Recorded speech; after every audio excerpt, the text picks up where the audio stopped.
Connectivity ఉన్న rail connectivity రకరకాల Jones కొని కనెక్టివిటీ విజయవాడలో ఉంది తప్పితే భౌగోళికంగా అక్కడ ఉంది. కానీ మీరు అన్నట్టు 100 అడుగుల రోడ్లు గుంటూరులో లేదు, ఇటు విజయవాడలో లేదు.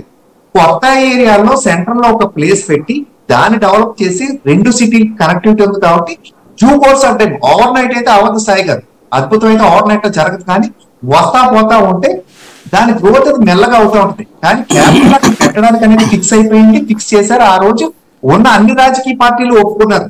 అన్ని రాజకీయ పార్టీలు ఒప్పుకోవడం అంటే ఈ రాజకీయ పార్టీలకి అందరికి ఎవరిచ్చారు అధికారం? ప్రజలు ఇచ్చారు. కాబట్టి అక్కడ క్యాపిటల్ అనేది ఫిక్స్ అయిపోయింది. దాని నుంచే మనం ముందుకెళ్ళాలి తప్పి వెనక్కి వచ్చేదైతే కరెక్ట్ కాదు సాయి గారు. రాజకీయ పరంగా ఇందాక మీరు జరిగిన క్వశ్చన్ ఏంటంటే దీనివల్ల అడ్వాంటేజ్ డిసడ్వాంటేజ్ ఉంటుందంటే నా అభిప్రాయం లేదా మా పార్టీ అభిప్రాయం, అమరావతి ఆంధ్ర రాష్ట్ర రాజధాని మా పార్టీ అభిప్రాయం, మీరు అడ్వాంటేజ్ ఉంటుందా డిసడ్వాంటేజ్ ఉంటుందంటే ఖచ్చితంగా ఈ రోజు జగన్ గారు డిసడ్వాంటేజ్ లో పడతారు. క్యాపిటల్ అనేది విశాఖపట్నం తీసుకుంటే వాళ్ళ ఎమ్మెల్యేలు కూడా రాజధాని ఇక్కడ షిఫ్ట్ చేస్తే ఒక్క నిమిషం అయిపోయింది సాయి గారు, ఇక్కడ షిఫ్ట్ చేస్తే బయట నుంచి వచ్చి అక్కడ వెళ్ళేదో దోచుకెళ్ళిపోతున్నారనే అభిప్రాయం ధర్మాన ప్రసాదరావు గారు లాంటి వాళ్ళ ఎమ్మెల్యేలు కూడా వాళ్ళతో అభిప్రాయంలోకి వచ్చారు. అదంతా ఇంకొక నెలలో కూడా తేలిపోతుంది. అడ్వాంటేజ్ డిసడ్వాంటేజ్ అని మీరు అడిగిన క్వశ్చన్ నా ఆన్సర్. రైట్. వెంకటరెడ్డి గారు ఏమంటారు? సాయి గారు, ముందుగా మీకు ప్యానెల్ లో అందరికీ అట్లానే జర్నలిస్ట్ సాయి యూట్యూబ్ ప్రేక్షకులందరికీ నమస్కారాలు. దీనికంటే ముందు ఒక్కటి జరిగింది కూడా చెప్పాలి సాయి గారు, ఎందుకంటే ఇప్పుడు భారతదేశ వ్యాప్తంగా అన్ని రాష్ట్రాల రాజధానులు నగరాల్లో ఉన్నాయా లేదంటే పల్లెటూరులో ఉన్నాయా అనే పాయింట్ తీసుకుంటే ఎస్, అన్ని నగరాలే. ఇప్పుడు నగరాలు ఎప్పుడవుతాయి? పల్లెటూరు నుంచి మండలాల నుంచి ఏదైతే మున్సిపాలిటీల మున్సిపాలిటీ నుంచి కార్పొరేషన్లు అయ్యి అప్పుడు రాజధానులుగా ఉన్నాయి. అన్ని ఎక్కడ చూసినా కూడా అదే విధంగా ఉంది తప్ప ఎక్కడా కూడా ఒక 29 గ్రామాలు 30 గ్రామాలు సెలెక్ట్ చేసి రాజధాని ఇక్కడ కడుతున్నాం అనేటటువంటి మోడల్ ఈ భారతదేశంలో అయితే ఇప్పుడు వరకు జరగల. ఇది పాయింట్ నెంబర్ 1. ఆ రోజు కూడా సెప్టెంబర్ 4, 2014 మనం హైదరాబాద్ లో అసెంబ్లీ సమావేశాలు జరుగుతున్నప్పుడు అసెంబ్లీలో అనౌన్స్ చేసింది, అంటే అసెంబ్లీలో చర్చ జరగకుండా డైరెక్ట్ గా అనౌన్స్ చేసింది విజయవాడ కేంద్రంగా రాజధాని. మనం నోట్ చేసుకోవాల్సిన పాయింట్ విజయవాడ కేంద్రంగా రాజధాని. ఎస్ మీన్స్ విజయవాడ ఇస్ నగరం.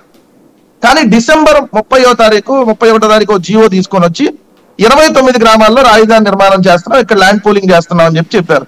ఇప్పుడు కూడా ఆంధ్రప్రదేశ్ రాష్ట్ర రాజధాని అమరావతి మనం ఏదైతే అనుకుంటున్నామో ఆ అమరావతి కేవలం 29 గ్రామాలకు సంబంధించింది మాత్రమే. అందుకనే మీరు విజయవాడలో ఉన్న వాళ్ళకి భూములు ఇస్తానంటే వాళ్ళు కోర్టుకు వెళ్ళారు. పక్కన దుగ్గిరాల, నవలూరు ఆ గ్రామాల వాళ్ళకి ఇక్కడ పేదలకు భూములు ఇస్తానంటే కోర్టుకు వెళ్ళారు. ఇక్కడ మనం అందుకనే 29 గ్రామాల రాజధాని, నాట్ విజయవాడ గుంటూరు దాంట్లో ఇంక్లూడ్ కాల. మీరు అన్నట్టు విజయవాడ కేంద్రంగా రాజధాని అయ్యి విజయవాడ గుంటూరు క్లబ్ చేసుకుని రెండు నగరాలు కలిపిన రాజధాని అయితే నిజంగా బ్రహ్మాండంగా ఉండేది. ఆ రోజు ఆ ప్లాన్, ఆ మాస్టర్ ప్లాన్ గానే అమరావతి మాస్టర్ ప్లాన్ అది పెట్టి పేరు అమరావతి పెట్టిన ఏదో Guntur corporation and Vijayawada corporation 2 highway అమ్మటగా తీసుకుని 2 కలిపి సికింద్రాబాద్ హైదరాబాద్ లాగా చేసే రాజధాని అయితే అసలు ఎవరో కూడా దాన్ని కదిలించేటటువంటి అవకాశం ఉండేది కాదు. కానీ అక్కడ జరిగినటువంటిది కేవలం 29 గ్రామాల రాజధాని, నవనగరాలు. అదే మాస్టర్ ప్లాన్. ఇందా మీరు అడిగిన కోర్టులో కూడా మాస్టర్ ప్లాన్ ని యథాతథంగా అమలు చేయమని 6 నెలల్లో మాస్టర్ ప్లాన్ యథాతథంగా అమలు చేసి 9 నవనగరాలు కట్టాలి. 9 నవనగరాలు కట్టాలంటే ₹1,00,000 కోట్ల అఫీషియల్ గా ఇప్పుడు తెచ్చి ఖర్చు పెడితే ఇమీడియట్ గా 1,00,000 కోట్లు కావాలి. 6 నెలల్లో కాదు, అది 6 సంవత్సరాల్లో కూడా 1,00,000 కోట్లు ఖర్చు పెట్టి చేయలేని పరిస్థితి. సో ఇది మనం గమనించాల్సిన అంశం. 2, రాజధాని అనేటటువంటి అంశంలో ఎక్కడ చూసినా నగరాలే రాజధానిగా అయినాయి కాబట్టి మనకి ఉమ్మడి ఆంధ్రప్రదేశ్ లో అతి పెద్ద నగరాల్లో హైదరాబాద్ తర్వాత ఉంది విశాఖపట్నం. విడిపోయిన రాష్ట్రంలో మనకు అతిపెద్ద నగరంగా ఉంది విశాఖపట్నం. ఏం చూస్తారు? ఇందాక రామ్ కుమార్ గారు చెప్పిన దాన్ని బట్టే ఒక ఐటీ ఇండస్ట్రీ రావాలి సార్. వాళ్ళు వచ్చి ఒక పొలాల్లో, రోడ్లు లేని ప్రాంతంలో, రైల్వే లేని ప్రాంతంలో, ఎయిర్పోర్ట్ లేని ప్రాంతంలో వచ్చి ఐటీ ఇండస్ట్రీ పెట్టడానికి ఎవరు సముఖంగా చూస్తారు? వాళ్ళు ఐటీ ఇండస్ట్రీ అక్కడ కట్టిన ఐటీ ఎంప్లాయీస్ రారు కదా. వాళ్ళు ఏం చూస్తారు? వాళ్ళు చూసుకునేది మెట్రో నగరాలు, అక్కడంతా ఫాస్ట్ గా ఉండాలి, పెద్ద పెద్ద షాపింగ్ మాల్ ఉండాలి. ఎందుకంటే ఇప్పుడున్న ఐటీ ఎంప్లాయీస్ కాదు ఎవరైనా, ఈవెన్ నార్మల్ గా ఇప్పుడు ఈ రోజు స్కూల్కి వెళ్ళి ఇంటర్నేషనల్ స్కూళ్ళు లేదంటే స్కూల్ చదివేటువంటి వాళ్ళు కూడా కోరుకుంటుంది అదే నగర కల్చర్. ఆ నగర కల్చర్ లో వచ్చినప్పుడు అమరావతి అనే ప్రాంతంలో చూస్తే ఇప్పుడు రోడ్లు లేదు. అసలు నిజంగా అమరావతి రాజధాని అయితే రైల్వే లేదు. ఫస్ట్ ఏ రాజధానికైనా రైల్వే ఫెసిలిటీ ఉంటుంది.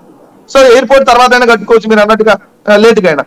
సో ఈ అన్ని బేస్ చూసినప్పుడు ఏంటంటే ఇప్పుడు ఆ 29 గ్రామాల దానికి రోడ్లు వేయాలి, రైల్వే తీసుకొని రావాలి.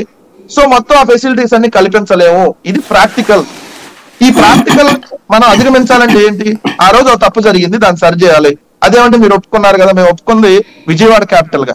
అప్పుడే చెప్పాం మేము రాజధాని నిర్మాణానికి రావని చెప్పాం. అదేంటి మీరు 30,000 ఎకరాలు ప్రభుత్వం దగ్గర పెట్టమంటే ప్రైవేట్ దాంట్లో పెట్టారు, రైతులు పట్టగొడుతున్నారు, ఇది రియల్ ఎస్టేట్ రాజధాని అని చెప్పి ముఖ్యమంత్రి గారు ఆ రోజు ప్రతిపక్ష నాయకుడు కావాలి జగన్మోహన్ రెడ్డి గారు రాజధాని శంకుస్థాపన కార్యక్రమానికి క్లియర్ గా నేను రానని చెప్పి లేఖ కూడా రాశారు. ఇప్పుడు విశాఖపట్నం నిజంగా ఇది పాజిబుల్ అయ్యేటటువంటి అంశమా? రాష్ట్రానికి రాజధాని మధ్యలోనే ఉండాలని రూల్ ఉందా? మరి భారతదేశానికి కూడా రాజధాని మధ్యలోనే ఉండాలిగా. చెన్నై మధ్యలో ఉందా తమిళనాడుకి? లేదు కదా.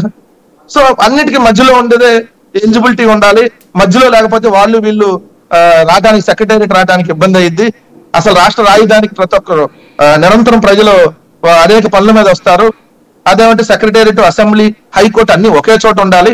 ఒకే చోట ఇప్పుడు దాకా ఉన్నాయి కాబట్టి, అంటే అసెంబ్లీ సచివాలయం ఒకే చోట ఉన్నాయి కాబట్టి హైకోర్టు విడిగా ఉన్నా కూడా అదే మన మోడల్. అంటే ఈరోజు సెక్రటేరియట్కి వచ్చేయడానికి పర్మిషన్ తీసుకొని రావాలి ఎవరన్నా రావాలంటే.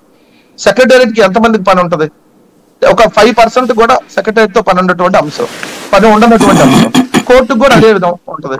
కోర్టుకు ఇప్పుడు 100 మందిలో కోర్టుకు ఒకళ్ళు ఇద్దరు అటెండ్ అవుతారు. వాళ్ళ కోర్టు పనుల మీద ఉండేది అది, అంత మించి ఉండదు. సో రెండు ఇక్కడ మనం విశాఖపట్నం పాజిబుల్ అయ్యేటటువంటి అంశాలు ఉన్నాయా లేదా?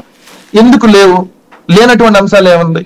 ఉన్నటువంటి అంశాలకు దాన్ని రోడ్డు మార్గం ఉంది, రైల్వే మార్గం ఉంది, వాయు మార్గం ఉంది, జల మార్గం ఉంది. జల మార్గం చాలా చోట్ల ఉండదు. సముద్ర తీరం మనకు ఎన్నో అడ్వాంటేజ్, చెన్నైకి కావచ్చు, కోల్కతాకి కావచ్చు, ముంబైకి కావచ్చు, ఎలాంటి అడ్వాంటేజ్ ఉందో ఇక్కడ హైదరాబాద్ కి, బెంగళూరుకి లేని అడ్వాంటేజ్ మనకి ఇక్కడ ఉంది. 4 రకాల మార్గాలుగా అవకాశం ఉంది. రెండోది టూరిజం. ఆల్రెడీ ఇప్పుడు మీకు ఎవరైనా సినిమా వాళ్ళు కావాలంటే అమరావతిలో వచ్చి స్టూడియో కట్టమంటే కడతారా?